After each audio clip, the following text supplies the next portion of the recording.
Bapak Ibu tahu berkah pada rezeki itu maksudnya apa? Berkah pada rezeki itu seperti manis pada gula. Paham nggak? Ibu-ibu mau nggak punya gula satu kontainer? Mau nggak punya gula satu gudang? Tapi tak manis. Buat apa? Kan lebih baik kita punya gula 100 kontainer tapi manis. Betul nggak? Bisa bagi-bagi ke orang. Meskipun cuma 1 sendok gula kita, tapi kalau manis, nikmat terasa kopi, nikmat terasa teh kita hadir sekalian. Maka rezeki itu bukan banyaknya yang penting, tapi barokahnya yang penting. Dan keberkahan rezeki didapatkan dengan cara apa? Dengan cara menjaga salat dengan khusyuk dan khudu'. Allah tak pernah pisahkan di dalam Al-Quran antara perintah salat dengan zakat. Maknanya apa? Setiap orang yang menjaga salat, maka Allah akan berikan dia rezeki yang berlimpah sehingga dia bisa menunaikan zakatnya. Maka Bapak Ibu sekarang lagi susah, cobalah ambil wudhu, perbaiki salat. Bersujud itu luar biasa. Kita berbisik di bumi namun terdengar di langit. Cobalah sering-sering berbisik kepada Allah di dalam sujud malam kita, hadirin sekalian. Ini usahakan nih, orang Natuna ini jangan ada satupun yang tidak sholat tahajud.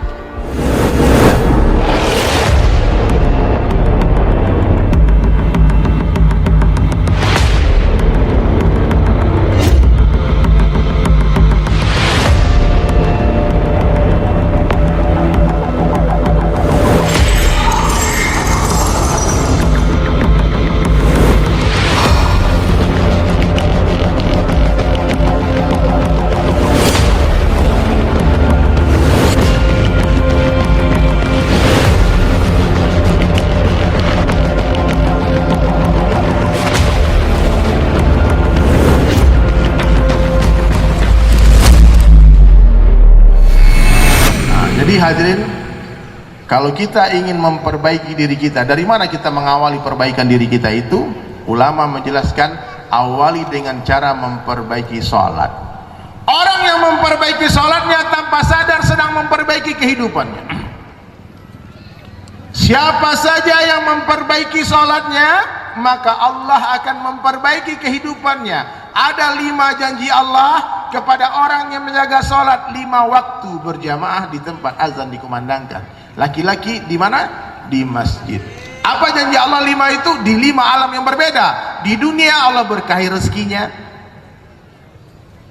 Bapak Ibu tahu berkah pada rezeki itu maksudnya apa? Berkah pada rezeki itu seperti manis pada gula.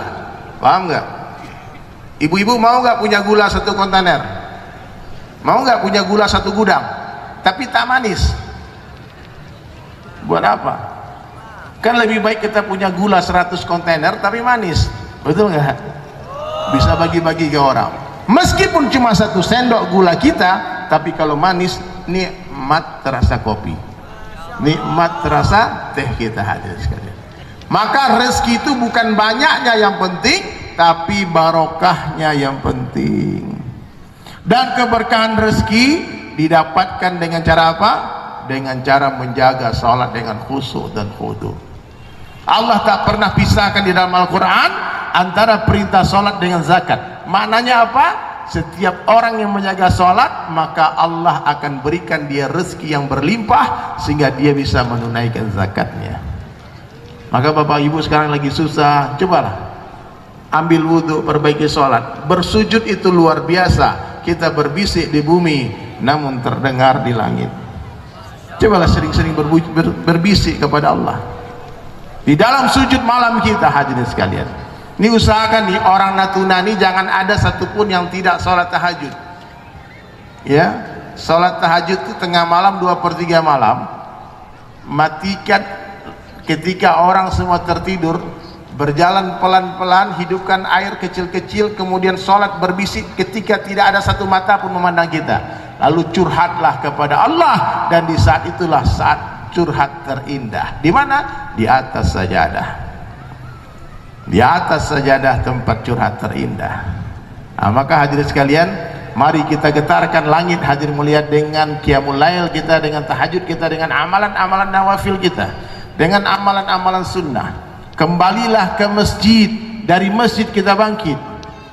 Kalau ingin provinsi ini baik, makmurkan masjid di Kepri, maka Allah akan perbaiki provinsi ini. Kalau ingin kabupaten ini baik, tidak ada cara lain, makmurkan masjid di Kabupaten Natuna, maka Allah akan curahkan rahmat ke Kabupaten Natuna ini. Sederhana saja Pak, nggak usah pakai logika-logika terlalu banyak. Hari ini Pak, yang merusak ekonomi itu pakar ekonomi Pak, yang merusak hutan itu pakar kehutanan, yang merusak semua alam ini pakar-pakar yang berusaha memperbaiki dunia dengan cara memperbaiki hubungannya dengan alam. Betul nggak Pak? Nah, bagaimana cara memperbaiki keadaan sekarang? Come back to sunnah, kembali kepada cara Nabi SAW. Ketika Nabi hijrah dari Makkah ke Madinah, Nabi tak membangun pasar, yang Nabi bangun adalah Masjid Kuba. Kemudian dibangunlah Masjid Nabawi, diperintahkan Muhajirin dan Ansar untuk salat 5 waktu berjamaah di tempat azan dikumandangkan di masjid.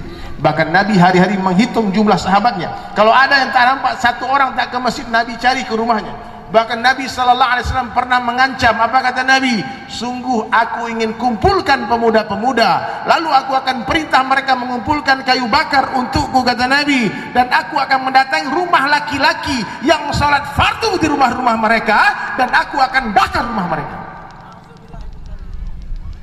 Ini hadis nggak main-main Pak, Nabi bakar rumah Pak.